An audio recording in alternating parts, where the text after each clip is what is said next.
नाम से एक बिछुआ के बाजू में एक मोहल्ला और बसा है, 25-30-40 घर हैं। पुराना जी तुम्हें पता है, पाताल को बिछुआ के नीचे पाताल कोट नाम से भैया कुछ पाताल कोट से कुछ लोग आकर फंस गए।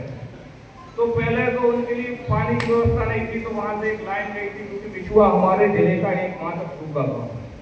तो वहां ढूंढा से एक पाइपलाइन जाती है, फिर उनको एक कनेक्शन दिया तो उनकी पानी की व्यवस्था करा दी, बिजली की भी करा दी जैसे जैसे। लेकिन दिक्कत वही आ रही है कि उनको हमने उनसे यही कहा कि आप प्रशासनिक व्यवस्था में तुम इनको बिछुआ की टोला नाम दे दो, पाताल कोट तो मत कहो, क्योंकि वोटर लिस्ट में उनके नाम दिया था। तो ये एक समस्या है, तो ये समस्या सुलझेगी भैया भोपाल से।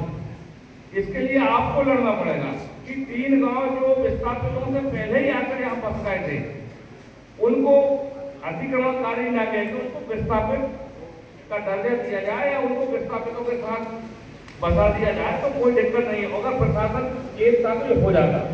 मैं एक घटना बताता हूँ, ये आदरणीय जयसिंह नर्दे जी बैठे 2018 विधानसभा चुनाव का दिन था। जयसिंह दादा के नेतृत्व में जिनके पूरे गांव के लोगों ने वोट डालने को मना कर दिया।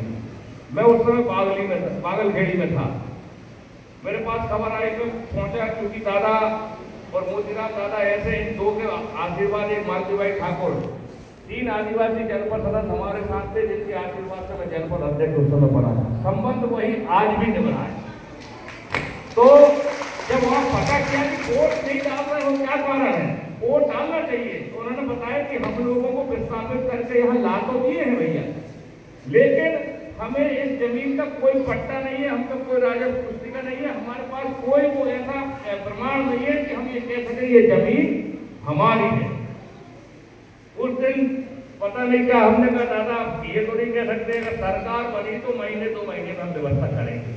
ईश्वर की कृपा थी, आप लोगों की मेहनत थी, सरकार बनी 18 में। हम भले विधानसभा चुनाव हमारे यहाँ से प्रत्याशी आ गए हूँ, हमने इनको बुलाया, पूरी टीम गई नगर पालिका में बैठ के, भैया आपने पूरा सिस्टम बनाए, कौन गांव कितने परिवार कहाँ से उठे, कहाँ फंसे, कितने लोगों को पैसा मिला, कितनों को जमीन मिली, पूरा सिस्टम बनाया।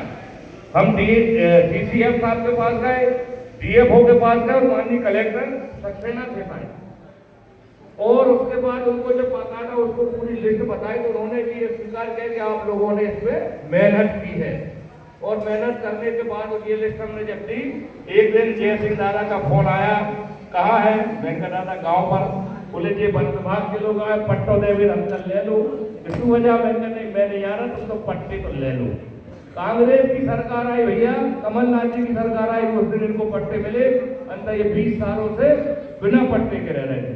अब एक बात और मानना होगा, एक बात और भैया जो आपके लिए है, ये जो जमीन पर अपनी फसल लगा रहे हैं, इनके पास राजस्व पुस्तिका नहीं है किसी के पास। जो विस्थापित आप लोग आए हो, और उससे ये हो रहा है भैया कि ये भी 3 फसल ले रहे हैं, ये भी सोयाबीन भी लगा रहे हैं, कहीं धान भी लग रही है छोटे छोटे में, मूंग भी थोड़ा बहुत लगाते हैं और गेहूं भी लगाते हैं, लेकिन मक्का लगाते, लेकिन राजस्व की पुस्तिका नहीं होने के कारण इनका पंजीयन नहीं हो पा रहा, और पंजीयन नहीं होने का कारण इनकी जो फसल है, इनकी फसल की जो उपज है, उसको समर्थन मूल्य नहीं मिल रहा।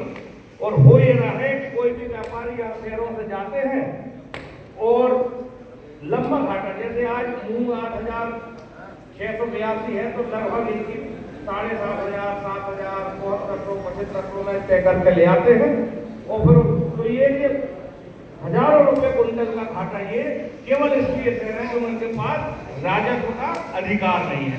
तो ये भी आपको लड़ाई लड़नी है भैया कि इनको वन भूमि से निकाल, जब आपने विस्थापित कर दिया, विस्थापित किया, जमीन दे दी, तो इनको राजस्व ग्राम घोषित करके इनको बड़ी खाते दिए जाए, ताकि इनकी फसलों के दाम इनको मिले। एक बात और है भैया, आपने हनुमंतिया आपके आसपास है कहीं, हनुमंतिया टापू, हमारे यहाँ तवा डैम है भाई साहब, तवा डैम में इतने वीरान टापू हैं, इतने वीरान टापू हैं, अगर उनको फसल करते और उनमें जैसे हनुमंतिया में वो जो काटेज बनाए हैं, वो लाज बनाई है, वो जो कमरे बनाए हैं, वो अगर बना दिए जाए भैया, तो क्या होगा कि यहाँ पर्यटन बढ़ेगा। वो तो वीरान मोतीराम नाना जो जन्म